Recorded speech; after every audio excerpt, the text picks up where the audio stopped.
అర్హులైన వారికి పెన్షన్లు ఎన్ని ఇస్తున్నారో ఎన్ని రద్దు చేశారో చెప్పాలని వైసీపీ పక్ష నేత బొత్స సత్యనారాయణ డిమాండ్ చేశారు. దీనికి మంత్రి అచ్చెన్నాయుడు సమాధానమిచ్చారు. ప్రతి నెలలో సంభవించే మరణాల ఆధారంగానే పెన్షన్ల పంపిణీ సంఖ్య ఉంటుందని, గత వైసీపీ ప్రభుత్వం కంటే అధిక సంఖ్యలో పెన్షన్లు ఇస్తున్నట్లు మంత్రి అచ్చెన్న బదులిచ్చారు.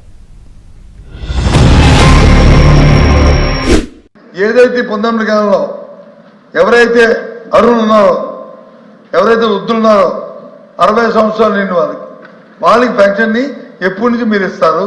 ఎంతమంది ఆ సంఖ్య ఉంది? ఎంతమంది ఆ సంఖ్య మీద ఉందా? ఎవరైతే వితంతులు ఉన్నారో ఈ 19 కాలం అంటే 14 అంటే వీళ్ళకి ఇచ్చారు కాబట్టి, ఎవరికి 4 నెలల కింద స్పౌజ్కి స్టార్ట్ చేస్తారు మీరు ఇస్తామని. కానీ ఎవరైతే ఇంతకుముందు పెన్షన్ దాకా అర్హుతుండి వాళ్ళ భర్త చనిపోతే వాళ్ళకి ఎప్పటి నుంచి మీరు ఇస్తారు? అదేమైనా మీ డేట్ కటాఫ్ డేట్ ఉందా?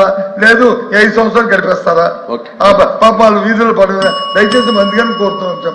20 మాసాల్లో ఈ దేశ చరిత్రలో ఏ రాష్ట్రం ఇవ్వని విధంగా 54,000 కోట్ల రూపాయలు డైరెక్ట్ గా ఒక పెన్షన్ కే డైరెక్ట్ బెనిఫిట్ స్కీమ్ కింద ఇచ్చాము అధ్యక్ష.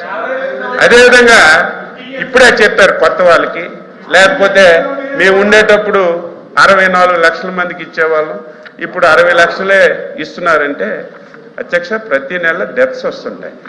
డెత్స్ అన్ని వేకెన్సీ అవుతుంది. డెత్ అయిన వాడికి పెన్షన్ ఇవ్వరు కదా.